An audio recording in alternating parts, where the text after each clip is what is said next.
Hello students, welcome back. In last lecture, we were discussing about the numericals regarding applications of equilibrium constant. Our today's topic is factors affecting equilibrium. Most important topic है factors affecting equilibrium. Equilibrium को कौन कौन से factors affect करते हैं, ये हमारा most important topic है, जिससे रिलेटेड क्वेश्चंस हमेशा एग्जाम में आपसे पूछे जाते हैं. बहुत इंटरेस्टिंग टॉपिक भी है, सिंपल भी है, ठीक है, और उसके साथ ही काफी इंपॉर्टेंट टॉपिक भी है. तो कौन कौन से फैक्टर्स हैं जो कि इक्विलिब्रियम की कंडीशन को या इक्विलिब्रियम की स्टेट को अफेक्ट करते हैं. So overall there are 5 main factors that affect the equilibrium. Now first factor is concentration, या मैं उसको इस तरह से लिख दूं, change in concentration.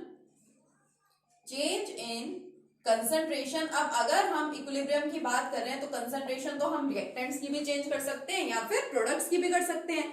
So change in concentration of reactants और प्रोडक्ट्स, दोनों में से किसी की भी कंसंट्रेशन को चेंज करना. Change in concentration of reactants और प्रोडक्ट्स, या तो हम रिएक्टेंट या प्रोडक्ट के कंसंट्रेशन में चेंज कर दें, उसका क्या इफेक्ट पड़ेगा इक्विलिब्रियम पे. सेकंड, ठीक है, क्या इफेक्ट पड़ेगा उसका ये हमें देखना है. Second is change in temperature. हम लोग क्या करें, टेम्परेचर को चेंज कर दें, change in temperature. Third one, change in pressure. हम वहां पे उस प्रोसेस में क्या करें, प्रेशर को चेंज कर दें. Fourth one, addition of catalyst. हम उस प्रोसेस में क्या करें, कैटालिस्ट को ऐड कर दें, addition of catalyst. And last one is the addition of inert gas. ऐसी गैस जो किसी के साथ रिएक्ट नहीं करती. इनर्ट का मतलब कि उसकी कोई रिएक्टिविटी नहीं है. Addition of inert gas. तो ये 5 फैक्टर्स है जो क्या करते हैं, जो कि इक्विलिब्रियम को इफेक्ट करेंगे. ठीक है, इक्विलिब्रियम की कंडीशन को, इक्विलिब्रियम की स्टेट को अफेक्ट करते हैं. 5 फैक्टर्स कौन कौन से, change in concentration of products और reactants, change in temperature, change in pressure, addition of catalyst and addition of inert gas. अब इन दोनों में तो हम क्या कर रहे हैं, हम कुछ ऐड कर रहे हैं. इस केस में हम लोग कैटालिस्ट ऐड कर रहे हैं, इस केस में हम लोग इनर्ट गैस ऐड कर रहे हैं, और यहाँ पे हम 3 स्टार्टिंग वाले जो फैक्टर्स है उसमें हम लोग कुछ चेंजेस कर रहे हैं. तो एक्चुअल में ये जो स्टार्टिंग के 3 फैक्टर्स हैं, these are the most important factors, जिससे रिलेटेड हमसे क्वेश्चंस हमेशा एग्जाम में पूछे जाते हैं. और इन तीनों फैक्टर्स को एक प्रिंसिपल की हेल्प से एक्सप्लेन किया गया है. कौन सा है वो प्रिंसिपल, ली चैटेलियर्स प्रिंसिपल. मोस्ट इंपॉर्टेंट है आपका प्रिंसिपल, ठीक है, मोस्ट इंपॉर्टेंट. पेपर में कई बार डायरेक्ट पूछा जाता है एक्सप्लेन ली चैटेलियर्स प्रिंसिपल, तो उसको हमें एक्सप्लेन भी करना होता है. तो मैंने आपको यहाँ बताया कि जो इक्विलिब्रियम है उसको ओवरऑल 5 फैक्टर्स अफेक्ट करते हैं. सभी का अलग अलग इफेक्ट होता है कि अगर आप रिएक्टेंट और प्रोडक्ट की कंसंट्रेशन चेंज कर देंगे. चेंज करने का मतलब तो जस्ट चेंज करना है, चाहे आप उसको बढ़ा भी सकते हैं या घटा भी सकते हैं. इसी तरह से टेम्परेचर को बढ़ा देना या घटा देना, प्रेशर को बढ़ा देना या घटा देना. और इसके साथ ही 2 और फैक्टर्स हैं कि हम वहां पे इक्विलिब्रियम की स्टेट में क्या करें, किसी कैटालिस्ट को ऐड कर दें या वहां पे किसी इनर्ट गैस को ऐड कर दें. तो ये 5 फैक्टर्स अफेक्टिंग है इक्विलिब्रियम को, ठीक है, जिसमें से 3 फैक्टर्स को एक प्रिंसिपल की हेल्प से एक्सप्लेन किया जाता है. And this principle is known as the Le Chatelier's principle, which is very important. ठीक है, तो चलिए स्टार्ट करते हैं हमारे आज का मोस्ट इंपॉर्टेंट, और आज का ही नहीं, इस कंप्लीट यूनिट का most important topic, that is Le Chatelier's principle. देखिए, बड़ा सिंपल सा कंसेप्ट है. ली चैटेलियर्स प्रिंसिपल क्या कहता है हमें, ये प्रिंसिपल देखिए, इसकी स्टेटमेंट देखिए. सबसे पहले, if we change the concentration, temperature और pressure of a system in equilibrium. हमारे पास कोई सिस्टम है जो कि इक्विलिब्रियम में है, हमने वहां पे क्या किया, उसकी कंसंट्रेशन, टेम्परेचर या उसके प्रेशर को चेंज कर दिया. Then the equilibrium shifts in the direction. Equilibrium क्या करेगा, अपने आप को किसी डायरेक्शन में शिफ्ट कर लेगा. किस डायरेक्शन में शिफ्ट करेगा, that tends to undo the effect of the change imposed. Undo का मतलब होता है बैलेंस कर देना, ठीक है, बैलेंस कर देना या फिर न्यूट्रलाइज कर देना. जो चेंज हुआ है उसको क्या कर दे, न्यूट्रलाइज कर दे. कि अगर आपके पास कोई सिस्टम है, वो सिस्टम इक्विलिब्रियम में है, और उस सिस्टम की आप कंसंट्रेशन, टेम्परेचर और प्रेशर क्या कर रहे हैं, चेंज कर रहे हैं, तो सिस्टम अपने आप को उस डायरेक्शन में शिफ्ट करेगा जिसकी वजह से ये जो चेंज हुआ है वो चेंज क्या हो जाए, न्यूट्रलाइज हो जाए या बैलेंस हो जाए, जिसको हम लोग क्या बोलते हैं, अनडू बोलते हैं. फॉर एग्जाम्पल, मान लीजिए हमारे पास ये कोई सिंपल सा रिएक्शन है, A plus be in equilibrium with C plus D, ठीक है, रिएक्टेंट्स एंड प्रोडक्ट्स इक्विलिब्रियम में है ये सिस्टम। अब हमने क्या किया, हमने यहाँ पे कंसंट्रेशन, किसकी कंसंट्रेशन, सपोज रिएक्टेंट्स की कंसंट्रेशन को हमने क्या कर दिया, बढ़ा दिया। अब एक सिस्टम है जो कि इक्विलिब्रियम में है, ठीक है, आराम से बैलेंस्ड फॉर्म में अपने आप को महसूस कर रहा है वो सिस्टम, लेकिन आपने क्या किया, आपने उसकी कंसंट्रेशन को अचानक से बढ़ा दिया। आपने रिएक्टेंट्स की कंसंट्रेशन को बढ़ाया है तो सिस्टम क्या चाहेगा, सिस्टम ये चाहेगा कि अफेक्ट न्यूट्रलाइज कब हो सकता है, कि आपने कंसंट्रेशन बढ़ा दी तो सिस्टम क्या करना चाहेगा, सिस्टम कंसंट्रेशन को घटाना चाहेगा। अब जिस डायरेक्शन में कंसंट्रेशन घटेगी, या तो वो फॉरवर्ड डायरेक्शन में जाने पे घटेगी या वो बैकवर्ड डायरेक्शन में जाने पे घट सकती है, तो इक्विलिब्रियम उस हिसाब से अपने आप को फॉरवर्ड या फिर बैकवर्ड डायरेक्शन के अंदर शिफ्ट कर लेता है, कि जैसे ही आप यहाँ पे कुछ चेंज करेंगे, ठीक है, आप यहाँ पे कुछ एक्शन दिखाएंगे तो जस्ट आपका जो सिस्टम है वो भी तो उस पर कुछ ना कुछ रिएक्ट करेगा, वो भी तो उस पर कुछ रिएक्शन दिखाएगा। हर एक्शन के ऊपर कोई ना कोई रिएक्शन होता है, ये आपको पता है। इस टाइप का लो तो आप लोग फिजिक्स में भी स्टडी करते हैं, ठीक है। मैं आपको एक जनरल सा एग्जांपल दूं, मान लीजिए आप क्या कर रहे हैं, आप सो रहे हैं, ठीक है, बहुत गहरी नींद में सो रहे हैं और आपको अचानक क्या किया जाए, आपको उठाया जाए, ठीक है, आपका उठने का बिल्कुल मन नहीं है, मतलब किसी ने आपको उठाने की कोशिश की, मतलब कुछ चेंज करने की कोशिश की, आपकी स्टेट में चेंज लाने की कोशिश की, लेकिन फिर आप क्या करेंगे, आप दोबारा से सोना चाहेंगे, यानी आप दोबारा से अपनी उसी स्टेट में जिसके अंदर आप कंफर्ट फील कर रहे थे, जिस स्टेट में आप कंफर्टेबल थे, आप उसी स्टेट में वापस जाना चाहेंगे, वापस जाना पसंद करेंगे।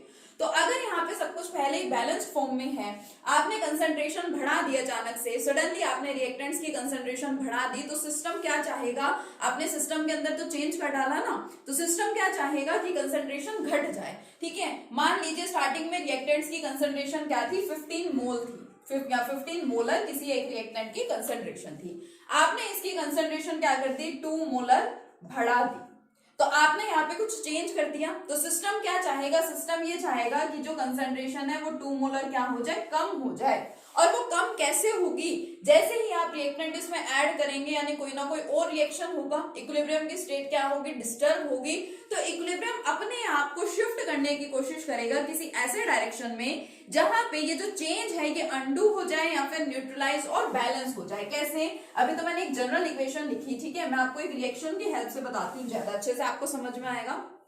सपोज इक्वेशन है सिंपल सी, N2 + H2 गिव्स अमोनिया, ठीक है। सबसे पहले थर्मोडायनेमिक्स में एंड इक्विलिब्रियम दोनों में आपका फर्स्ट स्टेप हमेशा क्या रहना चाहिए, अगर आप कुछ भी सोल्व कर रहे हैं, your first step will be to balance the chemical equation. जो भी आपकी केमिकल इक्वेशन है उसको आपको क्या करना होगा, यहाँ पे बैलेंस करना होगा। तो सबसे पहले इसको बैलेंस करो, देखो 2 and 3, it means 1 mole of nitrogen reacts with 3 moles of hydrogen for the formation of 2 moles of ammonia and this process is known as Haber's process। पहले ही बता चुकी हूँ आपको। Reaction takes place in the presence of iron and molybdenum. Iron यहाँ पे catalyst है और molybdenum क्या है, प्रोमोटर है, जो कि कैटालिस्ट की एक्टिविटी को, यानी आयरन की एक्टिविटी को यहाँ पे प्रोमोट कर देता है, बढ़ा देता है, ठीक है। ये थोड़ा सा डिटेल है इस प्रोसेस के बारे में। बाकी हमारे पास ये जनरल मतलब फॉर्मेशन ऑफ अमोनिया की हमारे पास ये केमिकल इक्वेशन है। अब मान लो हुआ क्या, if concentration of nitrogen is increased, ठीक है, आपने क्या किया, आपने नाइट्रोजन की कंसंट्रेशन को बढ़ा दिया, ठीक है, आप कर रहे हैं ये, ठीक है, आपने ये सिस्टम के अंदर क्या किया, चेंज किया, आपने सिस्टम के इक्विलिब्रियम वाली स्टेट को डिस्टर्ब करने की यहाँ पे कोशिश की, और कोशिश क्या की, आपने डिस्टर्ब कर दिया, आपने नाइट्रोजन की कंसंट्रेशन को बढ़ा दिया। तो सिस्टम क्या करना चाहेगा, सिस्टम चाहेगा कि नाइट्रोजन की कंसंट्रेशन क्या हो जाए, कम हो जाए। आपने क्या किया, आपने नाइट्रोजन की कंसंट्रेशन को बढ़ाया, सिस्टम क्या चाहेगा, सिस्टम चाहेगा नाइट्रोजन की कंसंट्रेशन क्या हो जाए, कम हो जाए, नाइट्रोजन का अमाउंट कम हो जाए। अब ये देखो, ये रहा नाइट्रोजन, नाइट्रोजन का अमाउंट सपोज आपके पास 15 मोलर नाइट्रोजन है, इसका अमाउंट कब कम हो पाएगा, कब मैं कहूंगी ये 14 हो गया, कब मैं कहूंगी ये 10 हो गया, जब ये हाइड्रोजन के साथ रिएक्ट करेगा। वो सिंपल सा एग्जांपल याद करो जो मैं आपको बताती हूँ कि ये हमारे पास एक ग्लास ऑफ वाटर है, इसके अंदर सपोज 20 शुगर पार्टिकल्स प्रेजेंट है। कौन है इसके अंदर, 20 शुगर के पार्टिकल्स प्रेजेंट है। आप क्या चाह रहे हैं कि शुगर पार्टिकल्स जो है वो कम हो जाए, ठीक है, शुगर का अमाउंट कम हो जाए, 20 की जगह आपको सिर्फ 10 पार्टिकल्स चाहिए, तो ऐसा कब पॉसिबल है? जब शुगर के पार्टिकल्स वाटर के साथ रिएक्ट करेंगे तभी तो नंबर ऑफ पार्टिकल्स वहां पे कम होंगे। तो इसी तरह से हमें यहाँ पे नाइट्रोजन की कंसंट्रेशन को कम करना है। सिस्टम जस्ट उसका अपोजिट करेगा, जो आप करेंगे उसका जस्ट अपोजिट सिस्टम करेगा। आपने बढ़ाई किसी की कंसंट्रेशन, सिस्टम चाहेगा कंसंट्रेशन घट जाए।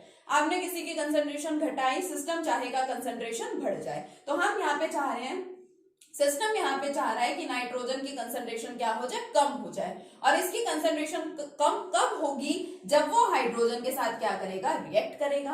अगर ये दोनों आपस में रिएक्ट करेंगे तो रिएक्ट करके क्या बनाएंगे, अमोनिया बनाएंगे, यानी कि आपका फॉरवर्ड रिएक्शन होगा। It means the equilibrium will shift in forward direction. Equilibrium को किसी ना किसी डायरेक्शन में शिफ्ट होना है, या तो वो फॉरवर्ड डायरेक्शन में शिफ्ट होगा या फिर वो बैकवर्ड डायरेक्शन में शिफ्ट होगा।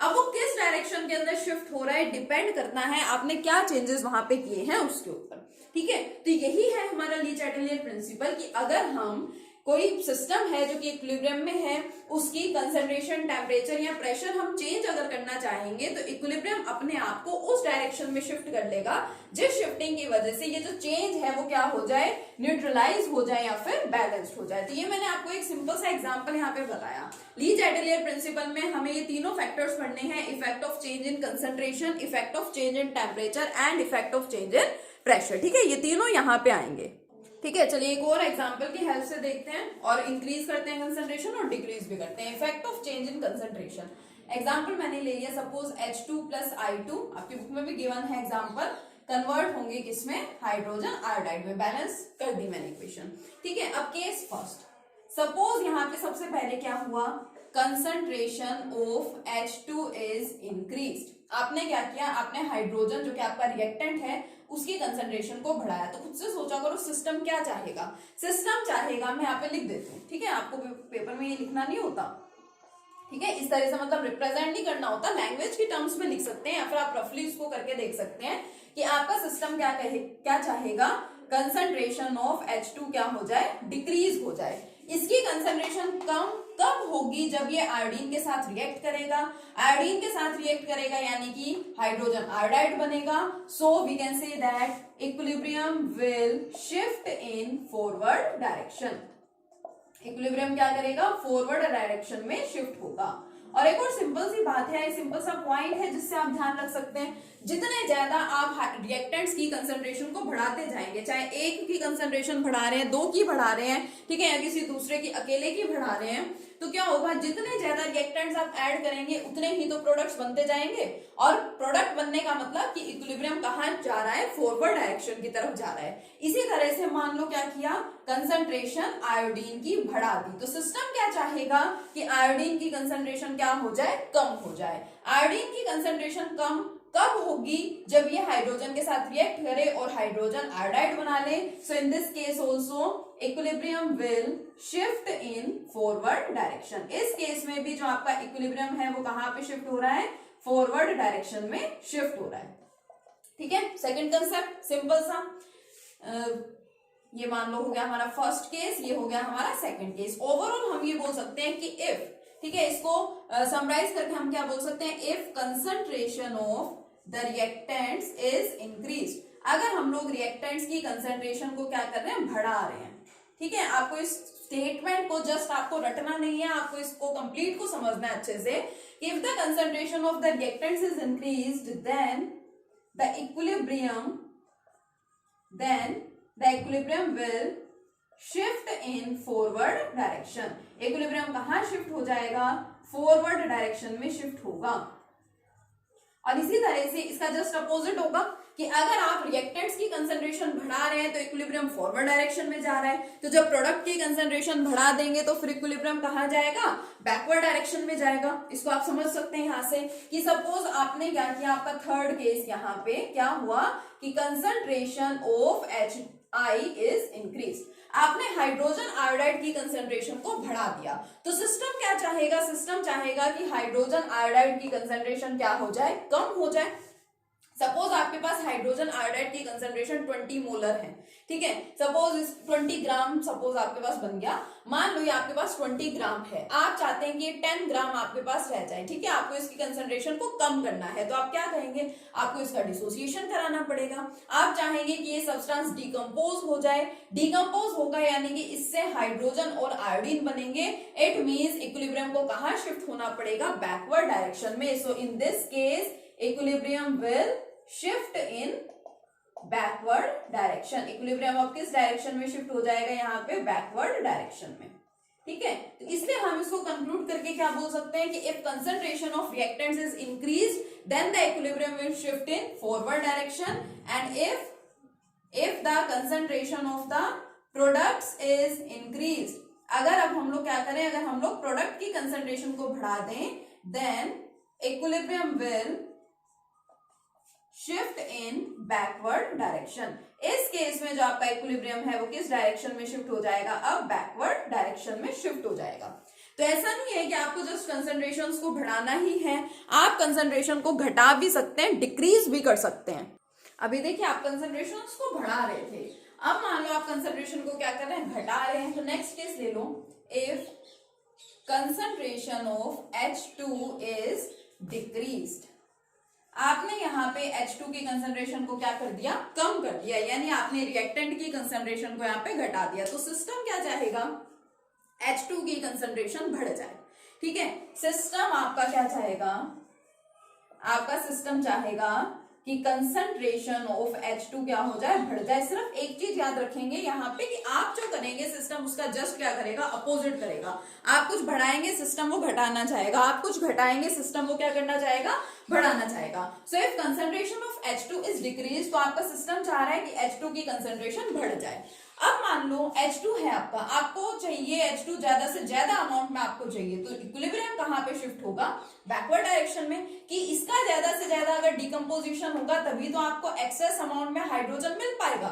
So if you decreases the concentration of H2, आप हाइड्रोजन की कंसंट्रेशन घटा रहे हैं, सिस्टम क्या करना चाहेगा, हाइड्रोजन की कंसंट्रेशन को बढ़ाना चाहेगा। So the equilibrium will shift in backward direction. Equilibrium कहां शिफ्ट हो जाएगा, equilibrium will shift in backward direction, ठीक है।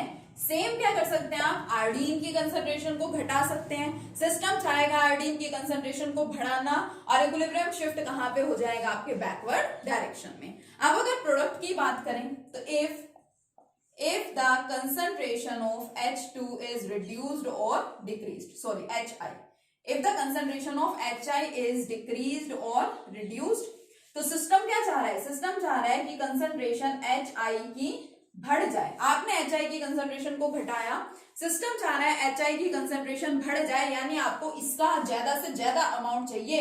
इट मींस जितने ज्यादा H2 और I2 कंबाइन होंगे उतने ही ज्यादा तो आपको हाइड्रोजन आयोडाइड मिल पाएगा। तो इस केस में हम क्या बोल सकते हैं, the equilibrium will shift in forward direction. इस केस में आपका इक्विलिब्रियम कहां पे शिफ्ट हो जाएगा, फॉरवर्ड डायरेक्शन में। अगर इसको बुक में से कभी बैठ के रटने लगेंगे कि कंसंट्रेशन इसकी बढ़ा दी तो ये होगा, इसकी घटा दी तो ये होगा, फिर टेम्परेचर वाला फैक्टर भी है, प्रेशर वाला फैक्टर भी है, तो सब कुछ क्या होगा, मिक्सअप हो जाएगा आपका। तो आपको जस्ट एक स्टेटमेंट यहाँ पे रटना नहीं है कि रिएक्टेंट्स की कंसंट्रेशन बढ़ा दी तो फॉरवर्ड डायरेक्शन में शिफ्ट होगा, प्रोडक्ट की कंसंट्रेशन बढ़ा दी तो बैकवर्ड में शिफ्ट होगा, कंसंट्रेशन घटा दी तो उसका अपोजिट हो जाएगा। ये सब जस्ट रटने की बजाय आपको क्या करना है, आपको इस कंसेप्ट को अच्छे से समझना है, ठीक है। तो मैंने यहाँ पे आपको effect of change in concentration बता दिया। हम लोग फैक्टर्स अफेक्टिंग इक्विलिब्रियम पढ़ रहे हैं, जिसका फर्स्ट फैक्टर हम यहाँ पे डिस्कस कर चुके हैं, ली चैटलियर्स प्रिंसिपल में हम इसको पढ़ते हैं, ठीक है। नेक्स्ट लेक्चर में मिलेंगे अपने सेकंड इफेक्ट के साथ, सेकंड फैक्टर के साथ, effect of change in temperature. Okay, thank you.